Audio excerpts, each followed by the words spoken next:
All right, tonight I'm going to speak a little bit about the GED extended response writing portion of the RLA exam. So I'm going to briefly kind of introduce this, and there'll be more videos to come that go into more detail about each component, including your introduction, the body paragraphs, and the final closer for that extended response. So I provided here an example of the extended response, and this is on diamond mining, and I'll keep it up here for a second when I talk about it, but it's basically going to give me two sides of an argument. We do not know what the argument will be about when we take the actual test, but we do know it's going to be an argument with two sides that are debating that their argument or their claim is better supported. So it's your job as the writer to inform the reader about which side has the best support, the stronger support, and how you're going to identify that is by providing evidence to solidify your decision.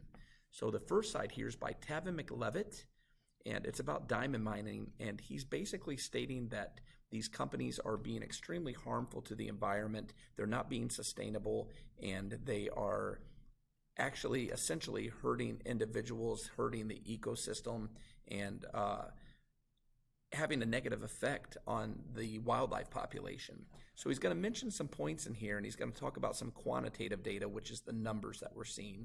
10 million people. Anytime you see numbers like that, those are going to be key ideas or points to look for, because that is quantitative and that is usually based on a statistic, but not always, okay?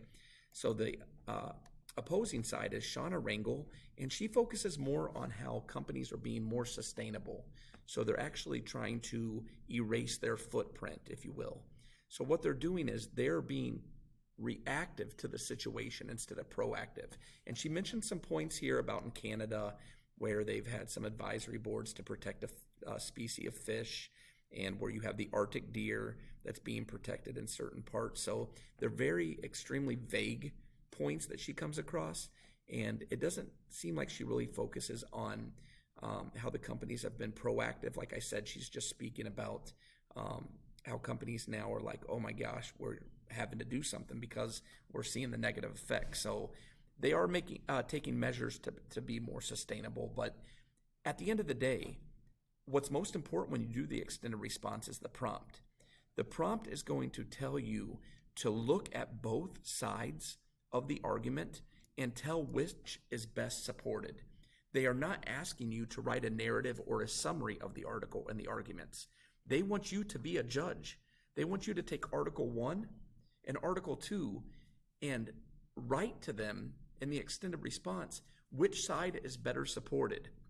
So you're no longer going to write a narrative about diamond mining, because you're going to get off topic and you're going to start using personal language, and we're going to start using some of those personal pronouns like my opinion, I believe, I think, in my experience. That's not what they're looking for here, because that's showing that you're biased and that you have a predetermined opinion based on the topic. They do not want you. They don't care what you believe or what you think about the topic. They just want you to be a neutral judge. So what you have to do is pretend that you're in the courtroom and you have the plaintiff and the defendant. You have to look at both, and you have to make your judgment based on the evidence, right? Same thing here. So you have to go through and say, who has better evidence? Who has more factual data? Who speaks about things that affect more people at a more serious or critical level or echelon? So what you have to do is ask yourself, is the information from this first point of view more relevant and more realistic and more factual, or is it from the second individual? Okay. Another thing that you should consider when you're doing this is the credibility of the person that's speaking. In this case, they don't seem to be too much involved as far as their credibility, but let's think of an example where you have an employee that's going against a customer. Okay, let's take the example of plastic bags. Let's pretend that your article wanted you to examine getting rid of plastic bags to help the ecosystem, okay, and to cut down on cost. Well, that sounds good to a customer, right? Because they're wanting to be more sustainable. But what about you if you're the owner or the CEO of a company that owns a large store, and you're being told now that you can't carry shopping bags anymore? You're going to be biased because the credibility of that is that you are going to see firsthand how that's going to affect your business. Okay, so I want you to think about how that would affect someone, and then you're going to start saying they're maybe opinionated because they're a store owner. They're not seeing the perspective of the society or of individuals and consumers, okay, or the ecosystem or the mother nature. So always consider that, because sometimes there's a motive for why they are actually choosing to defend that side. And you could call them out on that. That's a great strategy to do when you're writing the paper, is to attack who this person is and why they have a personal interest in the particular debate that's being discussed. So there's a couple things to remember.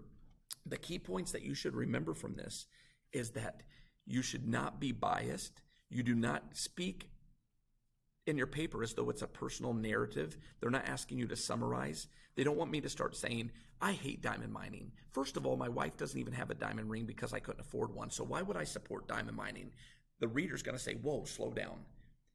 That's awesome. You're giving us your personal input, but that's not what we're asking you, and that's not what the prompt is asking you. So make sure you read the prompt first. Okay. Another thing that I want you to remember is there's going to be other components of this writing portion. Okay. The introduction is what we're going to start with today, and then we'll talk about the body paragraph. I gave you the introduction here in this example, and I broke it down color-coded for you so you could see better. In the green, I'm introducing the topic being discussed. In the blue, I'm giving you the two sides that are discussing the topic or debating. And the third is to state your argument, which side has best support. So by the time I write my introduction, the reader already knows what is being debated, who is debating, and which side I think is best supported. So let's read it. In the two articles provided, the writers discuss their opinions on the diamond industry and its impact on the environment. The first writer, Tavi McLevitt, explains the harmful effects of diamond mining and uses examples from real-life scenarios to show the long-lasting effects that diamond mining has not only to the land, but also the humans and animals living in the area.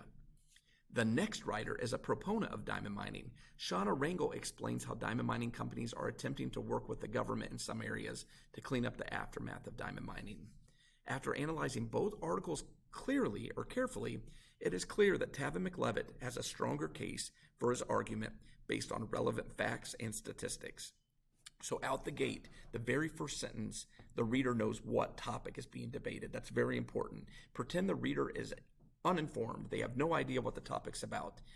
After reading my introduction, they know what the article or the debate is about, who presented both articles, and which side I thought's best supported. You're going to get a lot of points on that first trait here, because that first trait, you're judged or assessed on 3 different traits. Okay? The first trait is, are you able to make a claim? Are you telling the reader which side's better supported? And not only are you doing that, are you providing evidence from both sides, both arguments, to show why that side is better or stronger supported? So you can't only just tell them, like I did here in the yellow, that Tavi McLevitt has a stronger case. That's only half of the trait. The other half is I now have to provide evidence in the body of my paragraph. Okay, that's very important, because without that evidence, they're just taking my word for it, and they do not want to do that, folks. They need to see the evidence, just like you would in a courtroom. The blue, I discussed the two sides. You know that it's Tavi McLevitt and Shauna Rangel. So now you have a name when you read this to associate both sides with. And then at the end, of course, I state my argument or my claim that Tavi McLevitt is stronger or better supported. Okay? At the, let's see here. So then, let me go back here. And I have the body paragraphs, which I included here. These are the middle paragraphs. And I include these after my introduction. And what I'm going to do here is you're going to support your claim. You're going to state evidence from the article that shows why there is better support in the article that you chose. Okay? So you're going to do that. I separate this into 2 big paragraphs. You could probably make it 3 or 4 if you wanted to. The first section is all about Tavi McLevitt. So I talk about how he did a better job than Shauna Rangel at providing evidence for his point, and that his points are more relevant and realistic and meaningful. So what I say is, Mr. McLevitt gives several environmental dangers that diamond mining contributes to. In his first paragraph, he really emphasizes how many people are affected by diamond mining. He states that 10 million people around the world are affected, which include 11 major nations that produce the diamonds. So I'm giving them exactly what he says. I'm kind of paraphrasing, but they still get it. Then I say, in his second paragraph, he describes how diamond mining affects shorelines since soil must be reduced. This decrease in land resources then goes on to affect the natural habitats for many animals. And then I, as a writer, am going to elaborate on that. And I'm going to say, it makes you really question yourself if a piece of jewelry is really worth interpreting or interrupting the life cycle of many harmless animals. So I did a great job of not only giving the evidence from Mr. McLovett, but then expressing to the reader why that's meaningful, why that's good evidence, why that's powerful evidence. McLovett uses a real-life example in his third paragraph to express how critical the effects of diamond mining can be. I'm now guiding the reader where that article, where the evidence is in this article, in the third paragraph. So now the reader knows where I'm pulling it from. He mentions that 20 lakes have been drained in Canada's Northwest Territory in search for diamond. So 20 lakes. So now I'm doing that quantitative data we talked about earlier. It blows my mind that we live in a world where children are suffering from dehydration, but large companies will drain lakes to find precious gems and earn a buck.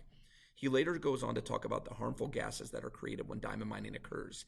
This is just another example of companies trying to get rich without taking consideration of everyone else. So did I just talk about diamond mining and summarize? I didn't. I used his evidence, and then I rationalized, or I used my own logic to draw the connection between evidence and why it's meaningful to the argument. I cannot leave the reader with that. Many people that write the extended response stop now. They're like, okay, I've told them all the good evidence. What can they compare it to? We need a baseline. So we have to talk about the opponent, which is Shauna Rangel, and talk about how she did not provide as strong evidence. Shauna Rangel is quick to defend diamond mining companies. Unfortunately, her entire argument is spent defending the mining companies and talking about how they're being proactive, cleaning up the areas that have been affected. She mentions in her first paragraph that companies have grown to be responsive to public concerns. While this is a great philosophy, I'm giving her credit. The fact of the matter is that the environment has already been damaged, and much of the company's efforts are a lost cause. Okay, so I'm drawing the connections. In her second paragraph, more evidence, Rangel really emphasizes how one company is trying to protect fish near one of their mining areas. If diamond mining was not harmful, then companies would not have to put all this effort into preserving animal habitats. So I'm just using logic there. Like, if there's not a problem, Shauna, then why are we addressing the problems? You're calling yourself out and you're being hypocritical. Okay? I would understand if we're talking about necessities such as water or oxygen, but let's not lose focus on the topic of interest here. Diamonds. Rangel dedicated an entire closing paragraph on new methods of diamond mining to eliminate or decrease harmful effects. It just seems like a lot of hard work and money to change something that really, when it comes down to it, is not a necessity. She would have better luck convincing people to find another precious stone to wear in their rings than to convince the public that these billion-dollar companies are really concerned about being more environmental friendly. I'm calling her out. I'm calling her bluff. So I'm using her evidence. So I have proof of what she said, and then I'm explaining why it's weak evidence. Keep in mind, it doesn't matter which side I choose. It's all about how I sell it. I could have said that Shauna Rangel had better points, but I better convince the reader. So you have to be someone that can persuade or cajole the reader. So that's very important. If you can't persuade the reader to agree with you on the points and the evidence, you're going to have a hard time getting your points. So it doesn't matter which side you choose. If I would have chosen Shauna Rangel, I would have had to talk about her points and elaborated why they were meaningful, and then kind of torn Tav and McLovett down.